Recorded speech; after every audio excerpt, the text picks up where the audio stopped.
당대표 고민입니다. 누가 고민을 하는 것이냐. 기사 같이 보겠습니다. 유승민 당대표 도전 고민. 한동훈은 보수에 들어온 용병.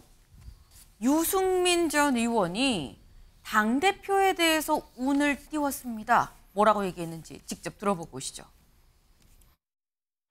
혹시 전당대회 나갈 계획은 없으십니까? 고민을 할 수밖에 없죠. 저는 뭐 늘 제가 정말 이 나라를 위해서 제대로 된 일을 하고 싶다. 특히 제가 보수 정치를 요즘 뭐 이렇게 오세훈 시장이나 우리 윤희숙 전 의원이나 이런 분들이 이제 따뜻한 보수란 이야기를 하더라고요. 그래. 그 고민에 전대 출마도 포함되어 있다는 말씀이신 거죠? 그 전대가 뭐 어떻게 굴러갈지 모르겠습니다만 룰을 좀 바꿔야 될 것 같긴 하던데. 룰요? 룰 그거 진짜 일장수 마음대로였어요. 잘 아시잖아요. 우리. 네. 유승민 전 의원 보통 어떤 사안에서 얘기할 때는 굉장히 약간 뜸을 들이고 얘기를 하는 편입니다. 근데 이번엔 다른 이른바 당권 주자들을 얘기되는 사람들이 다 좀 주저하고 있는데 고민을 안 할 수가 없죠라고 얘기를 했어요. 신지호 의원님. 네. 이건 약간 선방의 느낌인 걸까요? 그 뭐 의향이 있다. 의향이 있다. 이렇게 얘기를 하고요. 더군다나 이제 한동훈 전 비대위원장을 향해서 보수에 들어온 용병이라고 하는 표현을 썼는데 용병이 뭐죠? 그 싸우는 병사인데 네. 돈 주고 고용한 사람이에요. 그리고 주로 이제 외국인, 네. 외국인인데 이 암만 이제 한동훈 전 위원장이나 뭐 윤석열 대통령에 대해서도 용병이라는 표현을 썼단 말이에요. 근데 뭐 그분들이 뭐 누구한테 고용돼 가지고 이 당에 들어온 건가요? 그건 아니잖아요. 어떤 그 이쪽 보수 정당 측의 또 보수 정당 지지자들의 어떤 부름, 그런 열망을 받들어서 자발적으로 이 당에 온 건데 네. 저거를 그냥 어때 돈 받고 뭐 그냥 돈 벌기 위해서 뭐 들어온 용병이라는 표현을 쓴 거 보니까 굉장히 그 좀 뭐라 그럴까 폄하하는 뭐 이런 그 견제용 성격이 있어 보입니다. 그리고 본인이 이제 지난번 총선 때 네. 이번 총선 때 수원 쪽에서 출마 권유 받았는데 윤 또는 한의 오케이가 있으면 내가 나가겠다고 했는데 없었다. 네. 그것도 이제 책임을 뭔가 이제 그 용병들에게 돌리는 그런 식의 지금 전략을 벌써부터 구사하고 있는 게 아닌가 이렇게 보여집니다. 네. 사실 2월에 제안을 받았다는 게 살짝 좀 뒤에 얘기를 하려고 했는데 먼저 꺼내셨어요. 일단 지금 얘기를 들어보니까 뭔가 내가 의사가 있다라는 걸 피력을 하면서 한동훈 전 비대위원장에 대해서는 확실하게 견제구를 날린 거 아니겠느냐라고 말씀을 하셨습니다. 근데 지금 본인이 지금 내가 당대표 의사가 있다라고 얘기를 하는 지금 이런 상황. 그럼 가능성이 있느냐, 당대표로 나오면. 최근에 여론조사가 하나 있었어요. 여론조사 같이 볼까요? 네.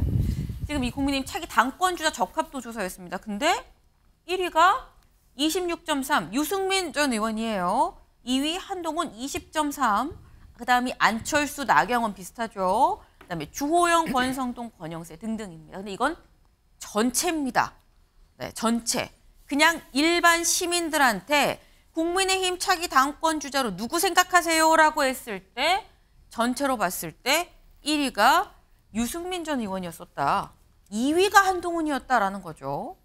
그런데 전체가 아니라 그럼 국민의힘 지지층은 어떤가 보겠습니다. 국민의힘 지지층으로 보면 1위 한동훈입니다. 44.7. 2위 나경원 당선인이에요. 18.9. 그다음 안철수. 그 다음이 유승민입니다. 5.1. 이게 이렇게나 차이가 날 수 있는가, 이승환 위원장님. 당심과 민심이 이렇게나 큰 차이가 나는 이유는 뭘까요? 당심과 민심에 대해서는 전당대회 때마다 늘 나오는 얘기인데 그래서 네. 이번에 저희 원외 당협위원장들 또 선거 뛰었던 3040 젊은 세대가 네. 계속 주장하고 있는 게 지금 당원 100% 여론조사를 민심을 반영한 여론조사로 바꾸자. 5대5, 7대3 정도의 비율을 논의하자라고 하고 있는 거고요. 저는 이번 유승민 전 대표가 전당대회 다시 나오고 안 나오고 이것보다도 중요한 것은 우리의 전당대회가 어떤 모습으로 비춰져야 되는가. 지금까지는 슈퍼스타 K 방식이다 뭐 이런 식으로 하면서 오디션 방식으로 올라가는 걸 했는데 네. 저는 좀 확실한 변화를 한번 주기를 바래요. 지금 또 많이 유행하고 회자되고 있는 프로그램 중에 피지컬 100이라는 프로그램이 있습니다. 네. 나올 사람 다 나와서 네. 마지막 살아남을 때까지 하는 방식인데 저는 그 방식을 도입해서 네. 또 집단 지도 체제로 다시 돌아가서 지금 얼굴 나오고 계시는 저분들이 다 함께 우리 지도부에 앉아 있다면 네. 우리 당의 방향과 어떤 그 지향점이 얼마나 다양해질 수 있겠는가. 또 그리고 그 다양성에서 국민의 마음을 사고 보수 진영을 다시 살리는 그러한 원동력이 나올 수 있을 것 같다라는 기대를 해봅니다. 지금 유승민 전 의원이 나오고 안 나오고가 중요한 게 아니라 지금 현재 전당대회를 어떤 모습으로 치러야 되느냐가 더 중요한 거 아니겠느냐. 지금 그 말씀을 하셨어요. 근데 사실 국민의힘 전당대회 얘기해서 민주당 한 발 좀 떨어져 있는 입장이긴 하죠. 네, 김진욱 대변인님. 한 발 좀 떨어져 있긴 합니다만 지금 얘기 나오는 게 유승민 전 의원이 얘기를 하고 그런데 보니까 당신과 민심은 좀 차이가 나요. 요런 상황은 어떻게 보십니까? 그러니까 그동안 유승민 전 의원께서 과하지욕, 이 가랑이 사이를 기는 시간을 가지고 왔었지 않습니까? 그러니까 지난번 지방선거 때 또 이번 총선 때 아무런 역할을 부여받지 못하셨어요. 그럼에도 불구하고 이준석 그 개혁신당 대표가 나가서 창당할 때 같이 나가는 거 아니야라고 했을 때 안 나가고 버티고 있었거든요. 아마 이제 그 명예 회복의 시간을 이번에 가질 수도 있겠다라는 이제 걸로 보이는데 지금 유승민 그 전 의원께서 극복해야 되는 딱 하나가 뭐냐 하면 네. 배신자 프레임입니다. 지금 당신과 민심이 차이가 나는 이유는 뭐냐 하면 민심에서는 유승민 전 의원이 굉장히 합리적인 사람이고 네. 또 그동안 이 말씀하셨던 그 뭐랄까요? 증세 없는 복지는 허구다. 이러면서 따뜻한 보수를 얘기했던 원조격이시거든요. 네. 그래서 민심에서는 상당히 괜찮은 평가를 받고 있는데 단지 당심에서 굉장히 낮은 평가를 받고 있는 이유가 박근혜 전 대통령이 배신의 정치를 극복해야 된다라는 얘기를 하면서 바로 배신자 프레임으로 갇힌 그런 상황이거든요. 그거를 극복해낼 수 있느냐 하는 네. 것이 아마 유승민 전 의원이 이번에 전당대회에 나온다면 명예회복의 마지막 기회가 되지 않을까라는 생각을 해봅니다. 네. 민심과 당심의 차이는 배신자 프레임이 좀 가운데 있기 때문 아니겠느냐라고 말씀을 하셨어요. 근데 이 배신자 프레임에 대해서 직접 유승민 전 의원한테 물어봤습니다. 그랬더니 이렇게 얘기를 했어요. 직접 들어보시죠. 배신자라는 게 이게 진짜 말도 안 되는 얘기죠. 근데 박근혜 전 대통령의 잘못, 예? 그 당시에 국정농단 사태, 거기에 대해서 그건 탄핵이 잘못됐냐. 만약 그렇게 생각할 것 같으면 박근혜 전 대통령을 45년 구형하고 24년 대법원 확정 판결을 받게 만든 사람이 윤석열 대통령과 한동훈 비대위원장 아니었습니까? 그런 사람들이 지금 보수에 들어와가지고 우리가 용병 비슷하게 해가지고 그러지만 국민을 배신하면 안 되는 거고 그렇죠. 박근혜 대통령 탄핵의 판결, 헌재의 결정문이 국민의 신임을 배반한 거잖아요. 그게 오히려 배신이죠. 네. 나보고 배신자라 그러는데 그러면 박근혜 전 대통령을 수사해서 대법에서 25년형까지 받게끔 한 윤석열 대통령 한동훈 전 비대위원장은 뭐냐라고 유승민 전 의원 또 반박을 했습니다. 신지호 의원님 어떻게 보세요? 그러니까 기승전, 윤석열, 한동훈 견제, 까기 이걸로 이제 유승민 전 의원은 네. 본인의 전략을 정한 것 같아요. 그리고 지금 이제 저희 당의 거의 트라우마인데 박근혜 대통령 탄핵 사건은. 근데 이제 유승민 의원이 거의 그냥 돌직구를 달렸단 말이에요. 나한테 배신자라고 하는데 헌재 결정이 잘못된 것이냐. 오히려 국민의 신뢰를 배반한 박근혜 대통령이 배신한 거 아니냐. 이건 그냥 거의 자신의 민낯을 드러내고 정면 돌파하겠다. 이런 정도까지 뭐가 섰는지 모르겠습니다만 그거는 이제 유승민 정치니까 그럼 본인이 그렇게 할 수 있는 자유가 있고 네. 그 대신 이제 선택을 받아야 되는데 선택받는 방식에 있어서 아까 제가 좀 동의하기 힘들었던 게 뭐냐면 당신 민심 괴리를 얘기하셨잖아요. 네. 근데 미국이요. 미국이 지금 올 11월에 대통령 선거했는데 여론조사 결과가 막 나온단 말이에요. 네. 그러면 민주당 이게 트럼프하고 바이든을 비교하는 것도 있고요. 그다음에 뭐 예를 들면 이제 경선 단계에서 민주당 후보 중에서 공화당 후보 중에서 누가 적합합니까? 이 여론조사할 때는요. 기본적으로 타당, 반대당 지지자는 빼고 발표를 합니다. 미국의 여론조사 방식이 그래요. 그러니까 이 민주당 후보 적합도를 조사할 때는 민주당 지지자 플러스 무당층 여기만 가지고 해서 내는 거거든요. 그리고 이제 이준석 전 대표가 2021년에 네. 그때 7대 3이었어요. 당심 70, 민심 30. 네. 그때 이제 저기가 됐잖아요.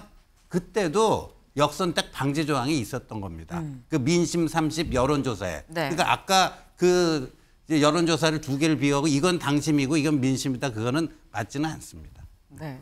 그러니까 지금 지금 민심이 그럼 유승민 전 의원이 1위냐? 그거 아니다라는 약간 이런 취지로 지금 말씀을 하신 것 같아요. 그러면서 유승민 전 의원은 왜 자꾸 한동훈, 윤 대통령 이 두 사람만 대척점에 놓고 각을 세우는 것이냐라고 얘기를 했는데 우리가 지금 이런 상황에서 유승민 전 의원이 만약에 전당대회에 나오고 한동훈 전 비대위원장도 전당대회에 나오는 거 아니야라는 얘기가 나오고 있죠. 그렇다고 한다면 두 사람은 전당대회에서 맞붙을 수도 있는 상황인 겁니다. 근데 이런 상황에서 아까 살짝 얘기가 나왔죠.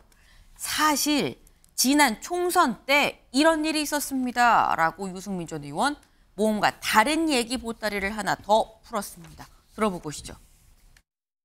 2월 중순쯤 공관위원장이 저와 아주 친한 중진 정치인을 통해서 수원에 경기도 네. 수원에 출마하면 어떻겠느냐 이런 제안이 있었어요. 윤석열 대통령하고 한동훈 비대위원장 두 사람한테 먼저 이야기를 해보고 그쪽에서 오케이 하면 내가 하겠다. 근데 그 다음부터 아무 연락이 없어요. 그래서 그게 뭐 대통령과 한동훈 비대위원장 두 분 사이에 누가 거부를 했는지 모르겠는데. 네, 내가 총선에서 수원에 출마해서 좀 수도권 선거를 이끌어라라는 정영환 공관위원장 연락을 받았는데 그러면은 이 윤석열, 한동훈 두 사람의 허락을 받고 와라라고 얘기를 했더니 그 뒤로 연락이 없었다. 둘 중에 누가 반대했는지는 모르겠다라고 얘기를 했습니다. 전수미 변호사님, 누가 반대했을까요? 누가 반대했는지는 아마 당사자분들만 감히 알 수 있지 않을까 싶은데요. 결국에 이런 행태를 보면 저희가 알 수 있는 게 있죠. 국민의힘은 여전히 정신 못 차리고 찍어내기 정치를 계속 하고 있구나. 맨 처음에 2022년에 대선에서는 바로 연합 정부가 구성이 됐잖아요. 같이 통합을 해서. 그래서 안철수라든가 나경원, 이준석 이 세 사람이 결국에는 살아서 돌아왔는데 네. 이 통합의 정치에서 철저하게 배제되고 찍어내기로 이제 나가 떨어졌던 사람들이 바로 나경원, 유승민이 대표적이지 않겠습니까? 그렇기 때문에 이러한 찍어내기 정치, 그다음에 외연 확장이 아니라 권력을 독점하기 위해서 누군가를 배제하는 정치가 계속 된다면 국민들은 이번 전당대회에서도 유승민이 저번에도 윤석열 대통령이 당권 개입을 해서 이렇게 나경원 의원 당대표 나가지 못하게 하기 위해서 여러 조치를 취하신 것처럼 김기현 내외를 초대하신다거나 본인의 불편한 심기를 보여주신다거나 이런 식으로 국민의힘이 여전히 윤핵관 당이고 검찰당으로 남아있는 당으로 원한다면 계속 이대로 가시면 되고 말씀하신 것처럼 어떠한 방향을 새로 제시한다. 탄핵으로 인해서 보수가 괴멸됐던 그런 새로운 방향을 제시하고 진짜 공정과 상식이 무엇인지 진짜 건전하고 나아가야 될 품격 있는 보수가 무엇인지를 보여주고 싶으시면은 지금처럼 해서는 안 된다. 유승민, 나경원, 안철수 이런 사람들 안고 가야 되고 체리따봉으로 날렸던 이준석까지 안고 가야 된다. 저는 그렇게 봅니다. 지금 모두를 다 안아야 된다라고 지금 말씀을 하셨어요. 근데 여기서 궁금할 수밖에 없는 게 만약에 유승민 전 의원과 한동훈 전 비대위원장이 둘 다 전당대회에 나온다고 하면 어떻게 보면 만약에 이승환 위원장님 한동훈 위원장이 반대를 한 입장이라 그러면 자칫 이번 전대가 외나무다리가 될 수도 있는 거 아닙니까? 저는 첫 번째 유승민 전 의원이 이제 배신자 프레임 말도 안 된다라고 했는데 이걸 깨기 위한 본인의 노력도 해야 되거든요. 그러면서 한동훈 위원장이 45년 박근혜 대통령 구형을 한 사람이다. 용병 취급을 했는데 그럼에도 불구하고 한동훈 위원장은 박근혜 대통령 만나러 가지 않았습니까? 유승민 전 의원도 이 배신자 프레임 본인이 깨기 위해서 본인의 최선의 노력, 박근혜 대통령 만나러 갈 수 있는 거잖아요. 당대표를 하고자 한다는 것은 일단은 국민 대부분의 마음도 얻어야 되지만 먼저 당원들의 마음을 얻어야 되기 때문에 그런 부분에 대해서 조금 더 넓게 생각해 줬으면 좋겠다는 부분이고요. 그리고 지금까지는 전당대회에서 당대표 나간다라고 하는 부분은 네. 대선을 위한 전초적 과정으로 생각해서는 안 됩니다. 지금까지는 그런 생각하신 분들이 많았는데 지금은 당을 살리고 국가의 방향을 만들어내는 과정에서 나가야 되기 때문에 한동훈, 유승민, 나경원, 안철수 대권의 꿈을 꾸고 계신 분들이 네. 이 과정이 아니고 정말로 이 우리 당을 어떻게 해야 할 것인가. 그렇기 때문에 저는 집단 지도 체제로 돌아가서 이분들이 1등에서 당대표 되고 나머지 2등, 3등, 4등 최고위원 함께 하면서 그 논의의 장을 좀 만들 필요가 있다. 외나무다리가 아니고 네. 외나무다리에서 누구 한 명 살아남는 게 아니고 1등 한 사람, 2등 한 사람, 3등 한 사람 함께 가자 하는 그런 전대가 되기를 바라봅니다. 네, 오늘 미션을 갖고 나오신 건 아니죠. 계속 집단 지도 체제를 열심히 말씀을 하고 계세요. 네, 일단 다 같이 좀 논의를 하는 이런 좀 장을 만드는 게 중요하다 말씀하셨는데 하시면서 대선을 위한 전초전은 안 된다. 지금 얘기가 나오는 한동훈, 유승민, 나경원, 안철수까지 말씀을 하셨어요.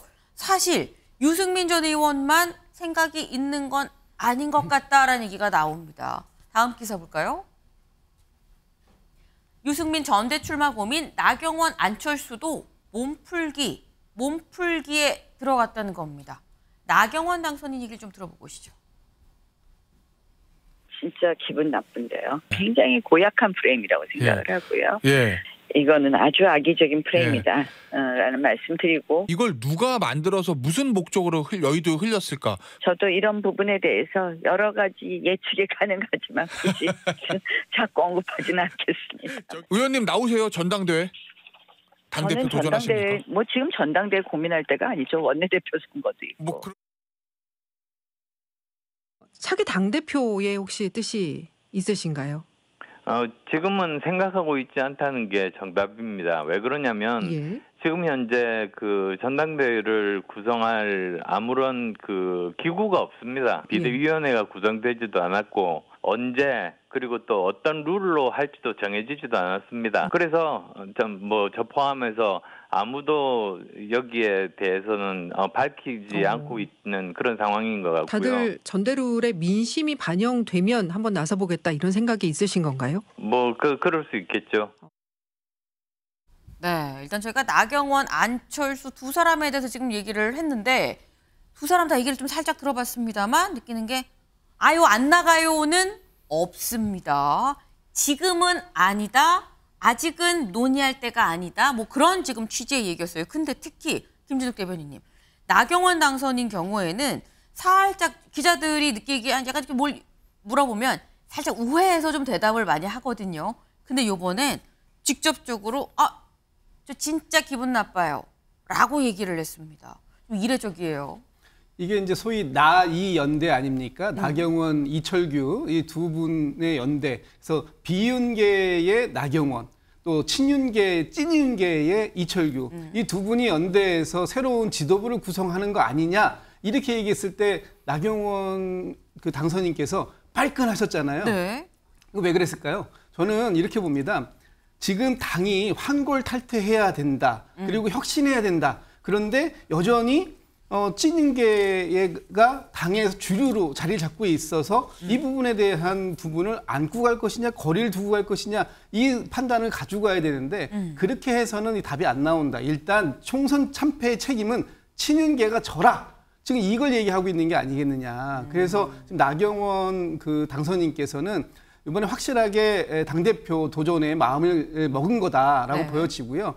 이미 지난번 그 김기현 당대표하고 할 때 본인이 출마했는데 하려고 했다가 본인이 대통령실에 의해서 그 주저앉혀진 그런 상황을 겪었지 않습니까? 이번에 또다시 친윤계하고의 그런 균형? 이걸 균형이라고 보지 않는 거죠. 그렇게 가고 싶지 않다라는 말을 명시적으로 지금 하고 있는 것이고 아마 이번 그 전당대회에서는 네. 지금 거명이 되신 나경원, 안철수 의원 네. 또 좀 전에 유승민 전 의원까지 네. 다 출마는 일단은 할 것 같아요. 거기에 한동훈 전 비대위원장의 출마 여부가 지금 이제 세간의 관심사인데 저는 가능성을 조금 더 높게 봅니다. 아마 전체적으로 다 나와서 진검승부를 펼치는 그런 장이 되지 않을까 생각해 봅니다. 네, 지금 일단 다 나와서 진검승부를 펼칠 것이다라고 말씀을 하셨는데 그 다들 조건으로 내거는 게 이 당신 100%는 안 된다라고 또 유승민 전 의원 아까 안철수 당선인도 그렇게 얘기를 하고 있죠.